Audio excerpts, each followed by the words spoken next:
The galaxy voted to disarm humanity. 51 civilizations believed they were protecting peace. 30 days later, they would learn Earth had not been preparing for war.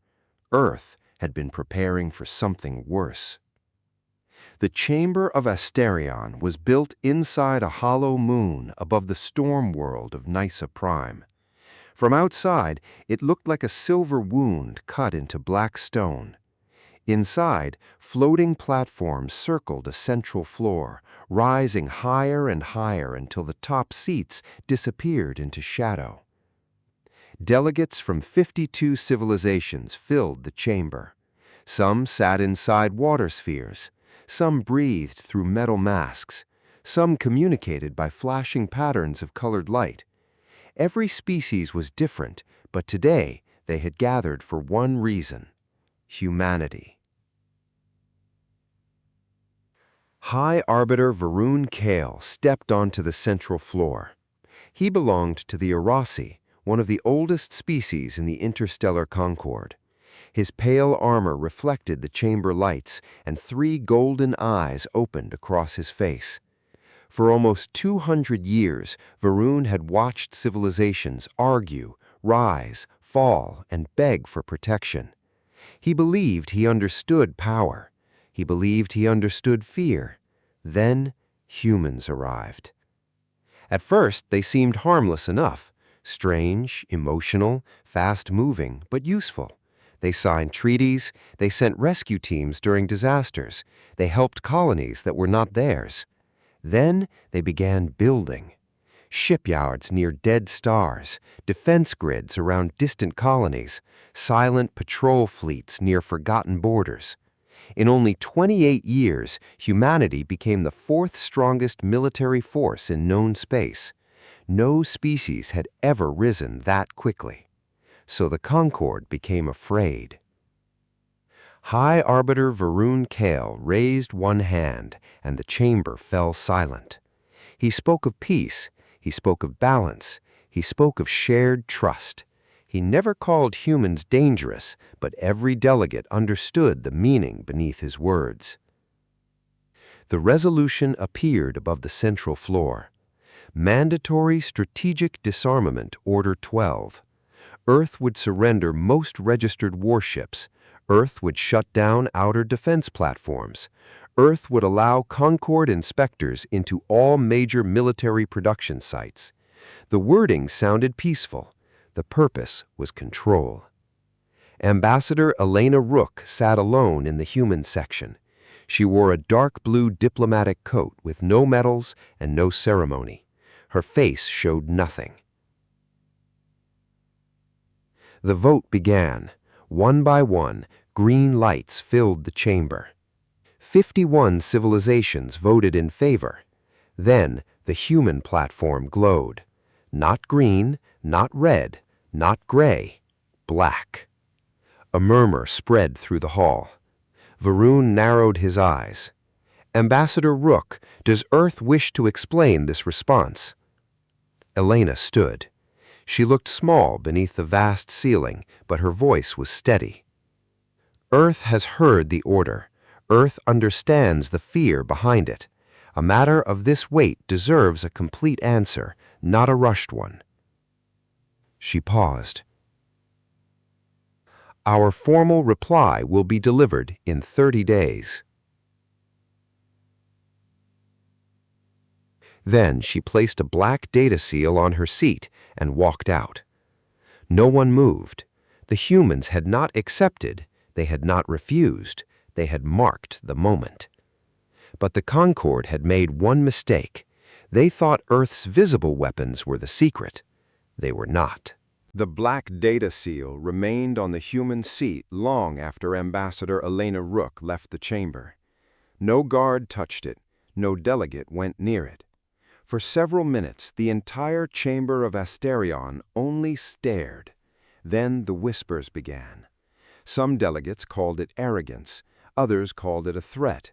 A few older representatives said nothing, because they understood something the younger ones did not. Anger could be punished. Silence had to be studied. High Arbiter Varun Kale ordered the chamber cleared. His voice remained calm, but the feeling inside him had changed. He had expected humans to protest. He had expected Elena to argue, accuse, or demand another vote. Instead, she had given them 30 days and a black seal. 11 minutes later, her report reached Earth. It arrived inside the Stonewell Command Vault, a secure chamber buried beneath old mountains in New Zealand. The room had no windows, no decoration, and no wasted space. A long black table sat in the center. Above it, a wall-sized display showed every human colony across 12 systems. Director Mara Venn read the Concord order once. Then she read Elena's report. Then she closed her eyes, not in fear, in recognition. Within an hour, the Emergency Council assembled. Military leaders, diplomats, historians, engineers, and colony defense chiefs appeared around the table, some in person, others through secure projection. No one shouted. No one spoke of revenge. That was not how humans handled real danger anymore. Admiral Jonah Vale leaned forward, his voice rough from sleep. "They do not want us peaceful. They want us open." Mara looked at him. "Explain." "They are reacting to uncertainty. They looked at our defenses and realized they do not understand us." At the far end of the table sat Professor Syra Mendel, head of the Human Continuity Archive. She was old, thin, and sharp-eyed. Her department was not famous. It was not meant to be. It held the records humanity refused to forget: wars, famines, collapses, plagues, near extinctions, mistakes so terrible they were taught without glory. Mara turned toward Syra. "Syra, show us what they missed." The display changed. It did not show warships. It showed Earth. Ice fields, burning forests, flooded coastlines, broken cities, doctors working through exhaustion, engineers repairing power grids under ash-filled skies, farmers planting seeds in damaged soil. Syra spoke softly. Every time survival became unlikely, humans became more serious. Not perfect, not noble, serious. The image shifted to early colony ships leaving the solar system. We did not go to the stars to rule them. We went because one world was too fragile a place to keep everything we had survived. Then the display changed again. A hidden map appeared. Silent stations, unmarked patrol routes, sleeping fleets, rescue systems beyond declared borders. Mara looked at Admiral Vale. "How much does the Concord know?" He said, "Almost nothing." Mara stared at the hidden map. Then she made the decision. "We will not threaten them. We will not beg them. We will show them why." Syra nodded. "And we show them the part we never wanted credit for." Outside, dawn touched the mountains. Beneath that quiet morning, humanity began unlocking doors it had kept closed for everyone else's comfort. But before Earth could answer the Concord, something beyond the last human colony woke up first. Beyond the last mapped human colony, past the quiet farms of Vera's Reach and the broken mining moons of Culdus Belt, there was a region of space no Concord map named. Human charts called it the Black Orchard. To outsiders, it looked empty. It was not. For 19 years, a station had drifted there between two dead stars. It was hidden behind dust, ice, and scattered metal. To any passing sensor, it was only a lifeless rock in the dark. Then, one thin blue line appeared along its surface. Then another. Inside the station, gravity returned. Air moved through silent corridors. Doors unlocked one after another. Old systems woke without alarms, without drama, without noise. In the central command room, Captain Elias Thorne opened his eyes. He lay inside a cryobed covered in frost. A medical arm warmed his chest. Around him, other chambers opened. Men and women coughed, shivered, and reached for uniforms hanging beside their beds. No one asked where they were. They already knew. No one asked why they had been awakened. They had been waiting for a reason. A red message glowed on the main screen. Continuity Protocol, Level 9. Authority, Earth Directorate. Time window, 30 days. Elias sat up slowly. His muscles hurt. His hands shook, but his eyes stayed fixed on the order. "So," he whispered, "they finally got scared enough to ask the wrong question." His first officer, Mira Sol, stepped from her chamber. She was still weak, but already standing straight. "Is it war?" she asked. Elias shook his head. "No, disclosure." Across the Black Orchard, more hidden stations came alive. Silent docks opened. Long shadows separated from the dark. Ships powered up with the steady confidence of tools being lifted from storage. These were not the registered vessels listed in Concord records. These were the ones built after humanity learned the frontier was not empty. Their names were strange: Lantern, Mercy Knife, Last Harbor, Grave Bell. Human names, names carrying fear, rescue, grief, and duty together. On Station 12, Elias walked to the observation glass. Outside, the first ship moved from shadow. It was massive, smooth, and almost invisible except where starlight bent along its edges. Its hull carried no flag, no proud symbol, and no warning marks. Only one sentence was engraved near the command spine: "So someone comes home." Elias placed one hand against the glass. He remembered why those words were there.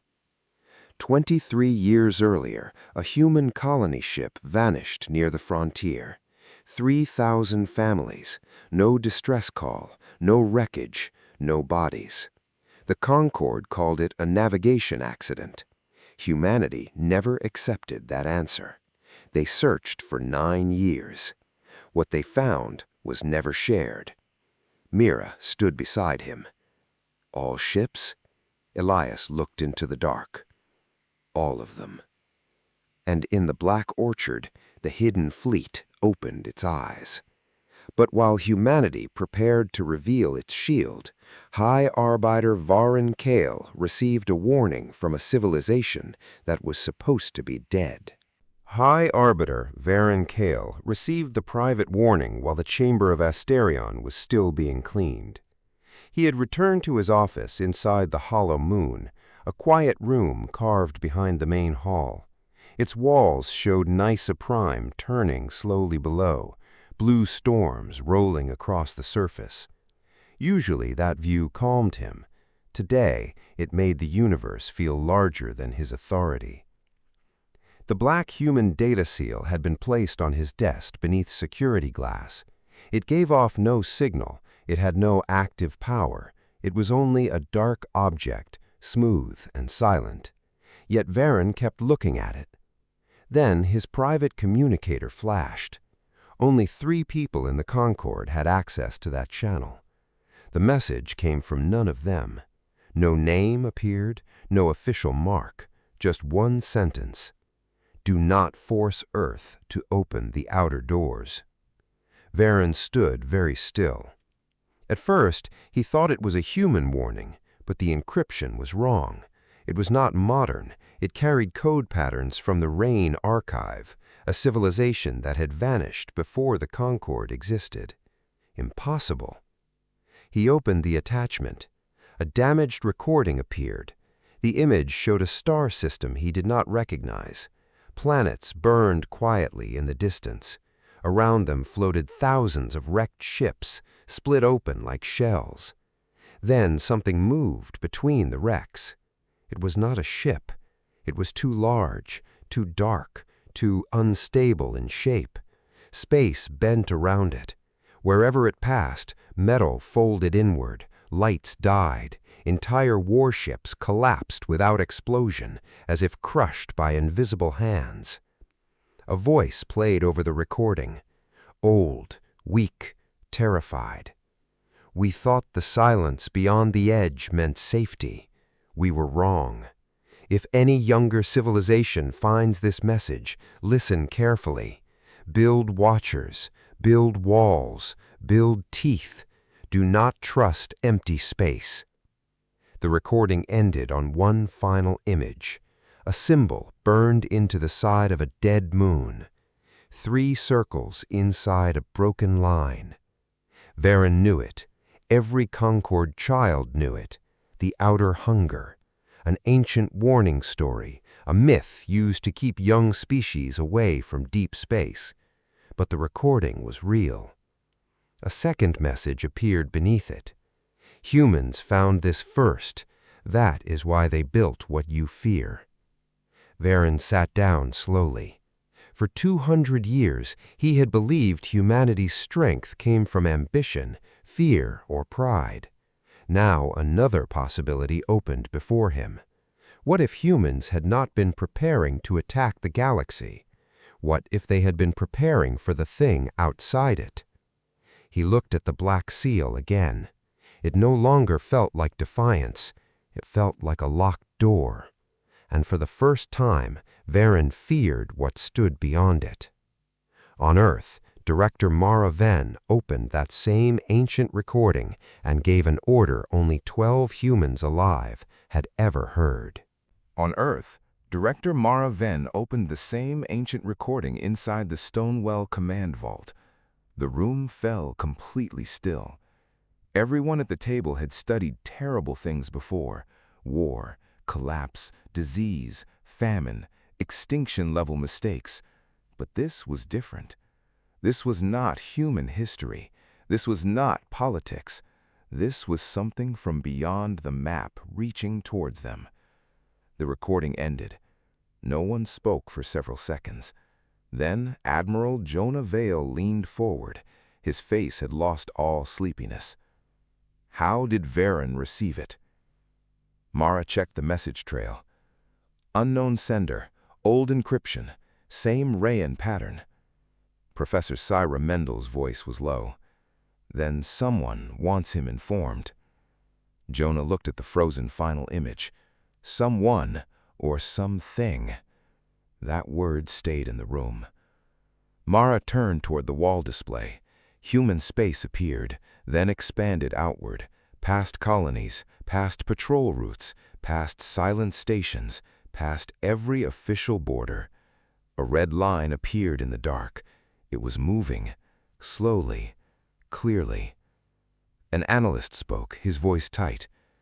12 frontier sensors detected the same distortion in the last 40 hours. Gravitational pressure, heat loss, signal decay. Syra looked at the screen. It matches the Rayan fragments. No one dismissed the old name now. Mara studied the red line. Then another signal appeared. A missing probe near the Ardent Gap had gone silent. Then another. Then a frontier station sent one broken message before its lights disappeared. Cold at the walls. The room became even quieter. Mara gave the order. Open night glass. Several officers looked up sharply. Even Admiral Vale went still. Night glass was not a fleet. It was not a weapon. It was a secret warning network humanity had built after the lost colony ship incident. Hidden listening posts placed far beyond human territory, where no official exploration mission had reason to go. For 20 years, Night Glass had watched the dark. For 20 years, it had heard almost nothing, until now. A young officer swallowed.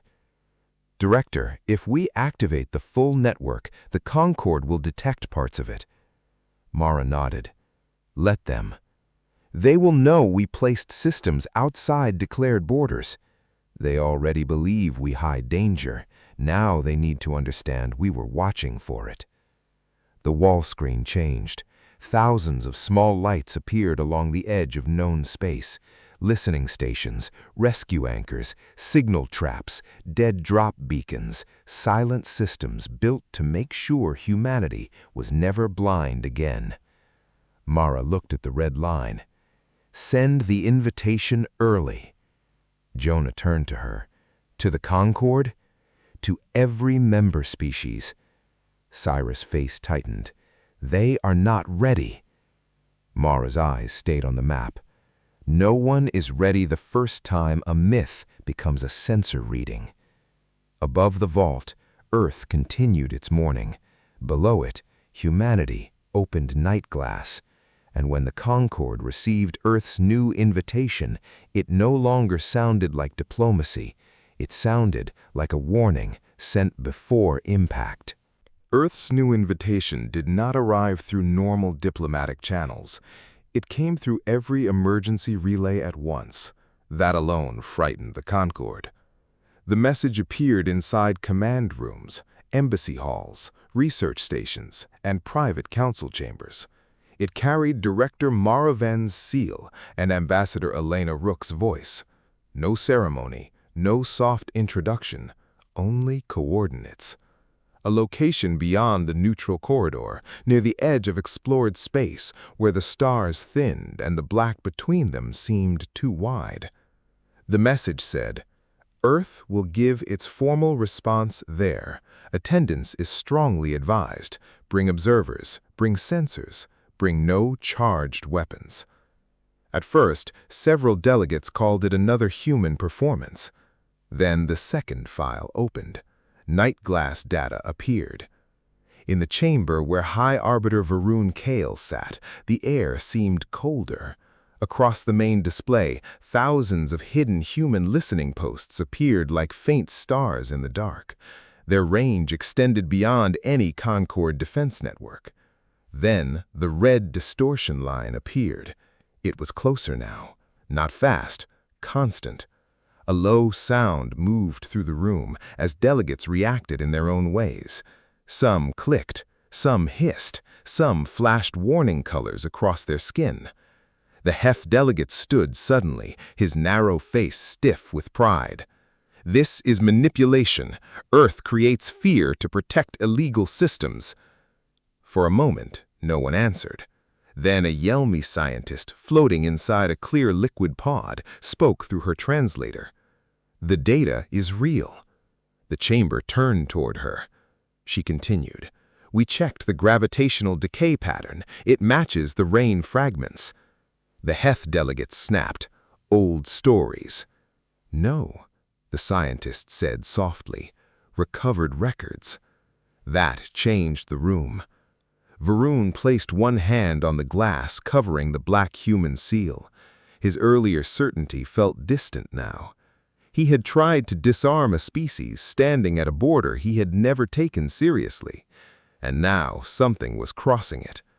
Within hours, the Concord fleet began moving. This was not a battle fleet. Observation vessels, science ships, diplomatic cruisers, medical carriers, and command platforms traveled toward the coordinates. Even the Dravak Dominion, who trusted no one, sent their largest sensor station. Varun traveled aboard his ceremonial cruiser, but he did not stand proudly at the window this time. He sat alone, replaying the human data. The red line, the missing probes, the silent frontier station, the rain warning, build watchers, build walls, build teeth. He finally understood part of the lesson. Peace had not survived because the galaxy was gentle. It had survived because some dangers had not yet reached the door. When the Concord arrived at the coordinates, they found no human fleet, only one beacon. It pulsed once, then Elena Rook's voice filled every bridge. Look behind you. Every ship turned its sensors, and the Concord saw that the space behind them had not been empty, because while the Concord had been watching Earth, something from outside the old maps had been watching them. The space behind the Concord fleet was moving, not like ships. Ships had shapes, Heat trails, engine signatures, metal surfaces that sensors could read. This was different. The black region behind them bent inward, as if reality itself was being pressed from the other side. Stars flickered and vanished behind a wide shadow. Sensor screens filled with broken numbers. Navigation systems corrected themselves, failed and corrected again. On the ceremonial cruiser, High Arbiter Varun Kale gripped the command rail. "What is it?" No one answered. No one knew how. The Yelmi science vessel sent the first clear scan. The image appeared across every Allied bridge. A vast shape drifted behind the fleet, larger than any station, darker than any moon. It had no visible engines, no windows, no hull lines. It looked like a wound moving through space. Then smaller shapes separated from it. Hundreds. They slid toward the Concorde vessels without sound. The Heth command ship panicked first. Its weapons warmed. Elena Rook's voice cut through every channel. "Do not fire!" The Heth captain shouted back, "They are approaching us! If you fire, you give them your energy pattern." Varun turned toward the display. "What does that mean?" Before Elena could answer, the Heth fired. A white beam crossed the dark. It struck one of the smaller shadows directly. For half a second, nothing happened. Then the shadow opened like folded black glass. It swallowed the beam, held it, and returned it. The Heth ship vanished in a burst of silent light, not exploded, vanished. Fear moved through the Concorde fleet. Elena's voice returned, sharper now. "That is why you told you not to charge weapons." Varun felt shame settle into him. This was no human trick, no political theater. This was survival happening in real time, and the Concorde had arrived unprepared. Then space ahead changed. Blue lines appeared across the dark. 1, 10, 100, thousands. Human ships emerged around the Concorde fleet, not in a line of conquest, but in a protective formation. The hidden vessels from the Black Orchard took position between the Concorde and the advancing shadows. Captain Elias Thorne's face appeared on the main channel. He looked pale from cryo-awakening, but his voice was steady. "All Concorde vessels cut engines and drift behind our formation. Do not transmit active scans. Do not fire unless a human ship marks your target." A Dravak commander asked, "And if we refuse?" Elias looked directly into the screen. "Then we will still try to get you out alive." Varun lowered his head. He understood now. Humanity's military was not only force, it was preparation for knowledge the rest of them had ignored. Ahead, the first human ship lit its forward spine, not to fire, to signal, and the ancient presence answered. But when the outer hunger replied, it did not attack first. It spoke one word through every Concorde ship: remember. Remember. The word moved through every Concorde ship at the same time. It did not come through normal sound. It moved through walls, helmets, bones, and thought. Every species heard it in its own language. Every mind understood before translation could begin. On the human command ship, Captain Elias Thorne closed his eyes for half a second. He had heard recordings of that voice before. Broken distress calls, old colony logs, the final message from the missing ship that had carried 3,000 families into the frontier. But hearing it alive was different. It felt like standing near a grave and hearing the soil shift. High Arbiter Varun Kale almost fell to one knee, his 3 eyes filled with painful white light. Around him, officers cried out and gripped their heads. Bridge screens filled with images no one had opened. Not files. Memories. Burning worlds, empty cities, civilizations calling into deep space and receiving nothing back. The collapse of the rain, the last signal of a people who once ruled 1,000 stars. Then Earth appeared. Not modern Earth, old Earth. Cold plains, small fires, humans hiding from predators in the dark, a mother holding a child close while something circled outside a cave, a tribe standing together with sharpened wood because alone meant dead. The outer hunger was searching through fear. Elena Rook's voice cut across the human channel, strained but controlled. All human crews, memory discipline. Across the fleet, thousands of humans began the exercise they had trained for but hoped never to use. Name, breath, place, purpose. Elias whispered his own. Elias Thorne, Command Deck, Black Orchard Fleet, bring them home. The pressure eased around him. But the Concorde crews had no defense against this kind of attack. A Vasari officer tried to open an airlock. A Dravak pilot lost control and drifted toward the shadow line. 3 medical ships went silent as their crews collapsed under memories that were not theirs. Varun forced himself upright. For 2 centuries, he had believed control meant authority. Now he learned it could mean keeping your hand steady while your mind was being torn open. He opened a channel to Elena. "What is it doing?" Elena answered quickly. "It weakens command through memory shock. Fear breaks order. Disorder opens systems." Varun looked at his helpless fleet. "How do we resist?" There was a short pause. Then Elena said, "Trust our formation." 30 days ago, that sentence would have insulted him. Now it sounded like instruction. Varun sent a fleet-wide command under full arbiter authority. All Concorde vessels, obey human control. Power down weapons, shut active scans, follow marked paths only. No one argued. Ahead, the human ships spread into a wide crescent. Blue fields connected between them like threads. The smaller shadows rushed forward. Elias raised his hand. "Hold." They came closer. "Hold." Then Elias dropped his hand. "Lanterns on." Every human ship released white light into space. Not heat, not plasma. Memory. Births, songs, funerals, laughter in ruined cities, hands rebuilding homes, soldiers carrying wounded enemies from burning wreckage, children looking up at stars. The outer hunger recoiled. For the first time, the dark moved backward. But the lantern burst revealed something buried inside the shadow mass, and Elena's voice finally broke.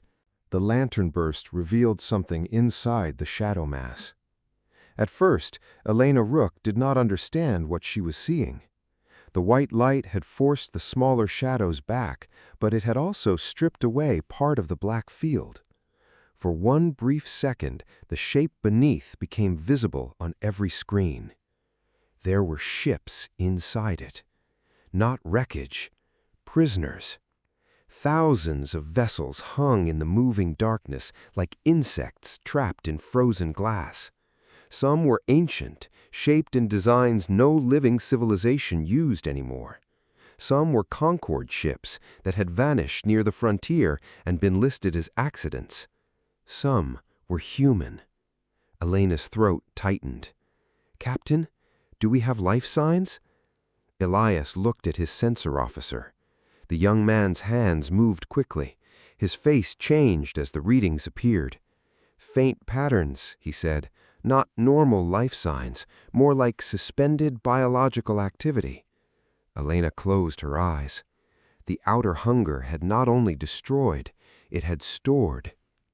Varun Kael watched from the Concorde cruiser, unable to speak.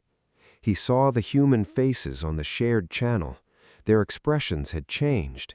They were no longer reacting to a battlefield. They were looking at people who had been waiting in the dark for years. Elias stood straighter. "Can we extract them?" His engineer shook her head. "Not safely. The holding field is tied through the central mass. If we break it wrong, every trapped ship collapses." "What do we need?"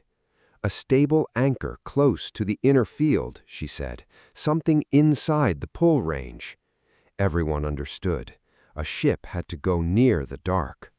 Elias looked at the morning star. His sister had been aboard that colony ship.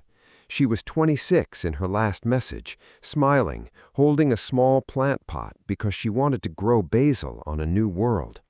For 23 years, Elias had believed she was gone.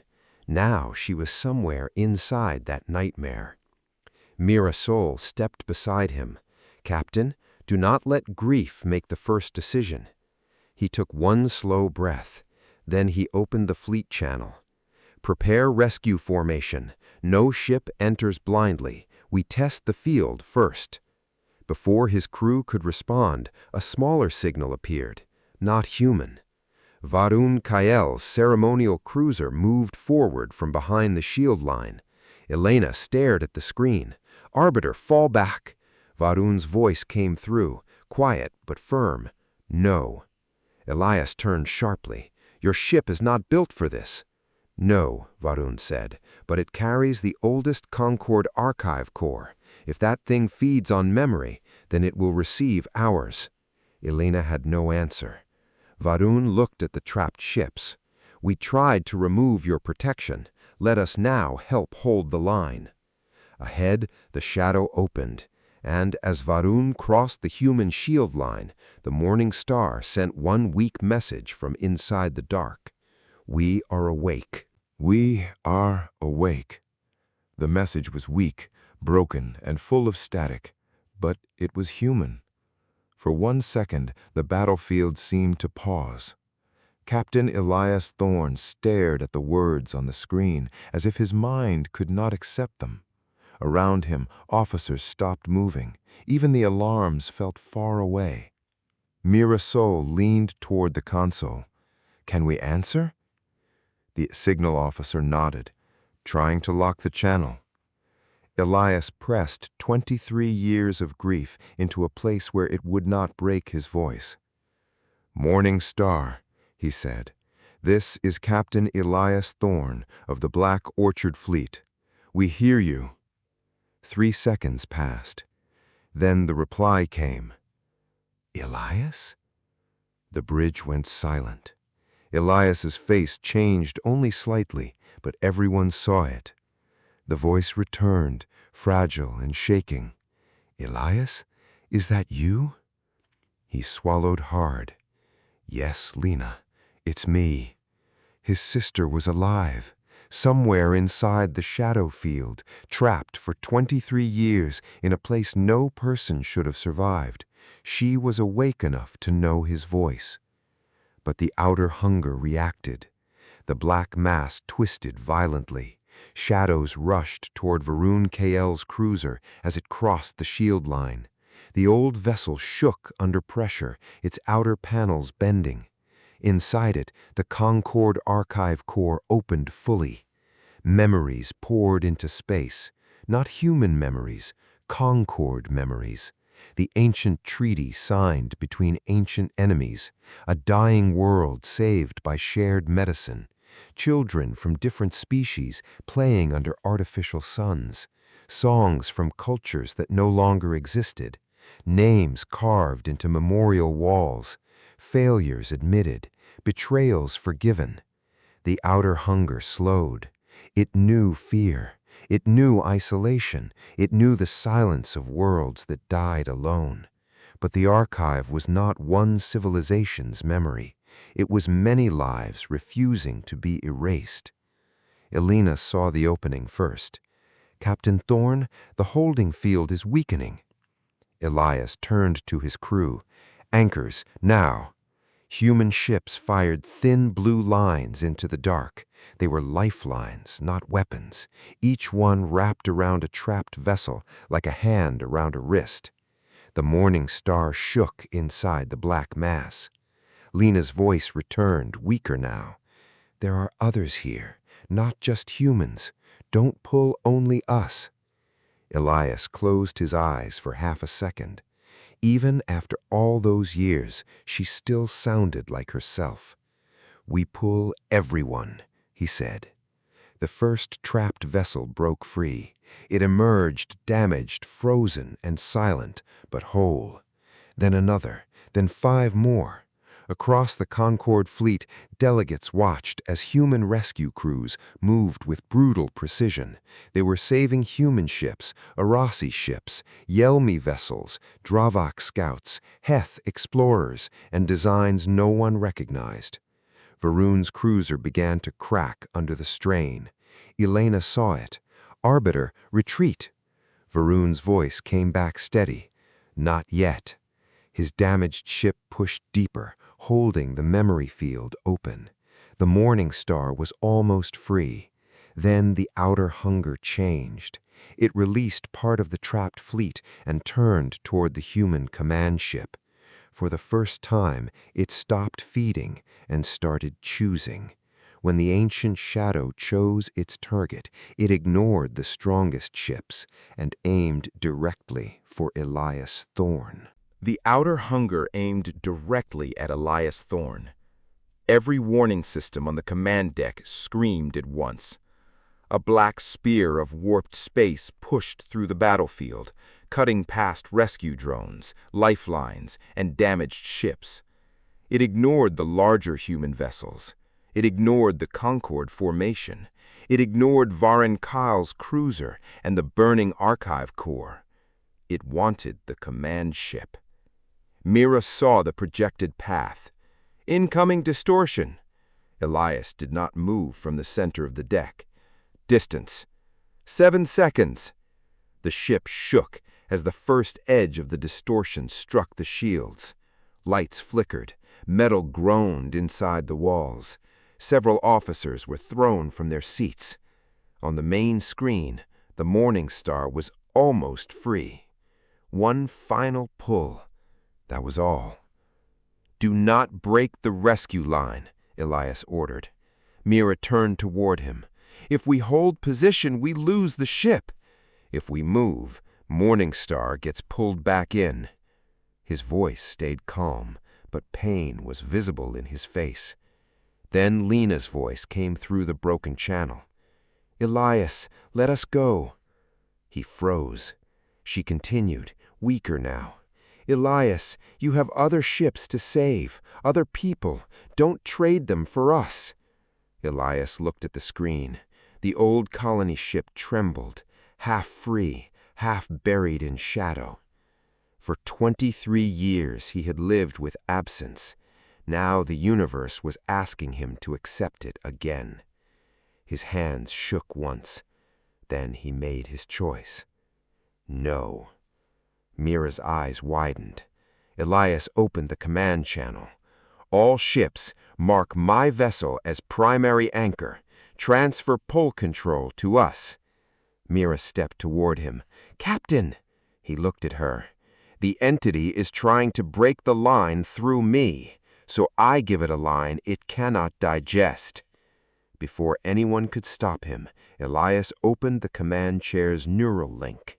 It was designed for emergency battle control, not direct memory exposure, but human engineers had built terrible options for terrible moments. The link connected. The outer hunger entered his mind. He fell to one knee. The deck vanished. He was a child again, running behind Lena through rain in old New Zealand. She was laughing. Then the memory changed. A launch port, a goodbye. Lena holding a plant pot and saying, "I'll grow something green out there, Eli." Then came the years after, the searches, the empty reports, the memorial without bodies. The outer hunger pressed into that wound. But Elias did not give it surrender. He gave it the people who kept looking, the families who waited together, the names spoken every year so they would not fade, the lamps left burning at frontier stations for ships that might still find their way home. The blue lifeline brightened. Morning Star broke free. Then hundreds of trapped ships followed as the human fleet pulled together. Varen Kyle watched from his cracking cruiser and understood something he had never learned in politics. Human strength was not clean or painless. It carried damage and still reached outward. Mira grabbed Elias and pulled him away from the neural link. He collapsed into her arms, breathing hard. The outer hunger recoiled. Then every human ship turned its lanterns toward the wounded dark. With the rescued ships behind them, humanity prepared its final answer. Not to erase the darkness, but to end what made it hunger. With the rescued ships behind them, humanity prepared its final answer. Not every weapon was made to kill. Some were built for a problem ordinary force could never solve. Captain Elias Thorne opened his eyes on the command deck. His body was weak, his face pale, but command had not left his voice. "Lantern Fleet," he said, "begin final weave." Across the human line, thousands of ships answered. Blue light moved between them, connecting vessel to vessel. The rescued ships drifted behind the shield wall, damaged but free. Concord medical teams rushed to receive survivors from species they had thought gone forever. The morning star floated among them, broken, silent, alive. Elias looked at it for only 1 second. He wanted to run to his sister. He wanted to hear her voice without static. He wanted 23 lost years to shrink into something he could hold. But the shadow remained ahead. The outer hunger pulled back into itself. Its shape twisted. It had carried stolen ships, stolen lives, and buried histories across ages. Now the lanterns had exposed them. Ambassador Elena Rook's voice crossed the fleet. "This is not revenge. Keep the weaves stable." High Arbiter Varun Kale listened from his damaged cruiser. His ship was cracked open in places. His crew was injured, but the Concord Archive Core still glowed with golden light. He understood Elena's warning. Anger would only feed the thing. Memory had to do what weapons could not. Director Mara Ven's signal arrived from Earth, delayed but clear. "Night glass is aligned, all anchors ready." Elias took one breath. "Then show it everything."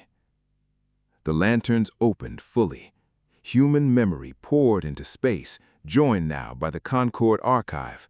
Not only survival, not only grief, everything that made civilizations worth saving. Loss, mercy, guilt, repair. The first hand offered after war, the first rebuilt city after fire, the first child born under an alien sun, the first rescue made for someone who could never repay it. The outer hunger screamed, not only in pain, in recognition. Inside its darkness, the remains of countless civilizations stirred. Their memories had not disappeared. They had been buried beneath endless hunger. The lantern weave reached them one by one. The black mass began to crack, not explode, open. Ships, records, songs, names, and final messages spilled out into the safety net formed by the human fleet. The Concord watched as lost history returned from the grave. Then the outer hunger grew smaller. The wound in space folded inward. The ancient hunger, after ages of feeding on fear, met something it could not consume. Memory shared without fear. When the final shadow vanished, space became quiet. No one cheered at first. The silence was too large. Then one signal came from the morning star. Lena Thorne's voice, weak but alive, reached her brother. "Eli, did you bring us home?" Elias covered his mouth with one trembling hand. "Yes," he whispered. "All of you."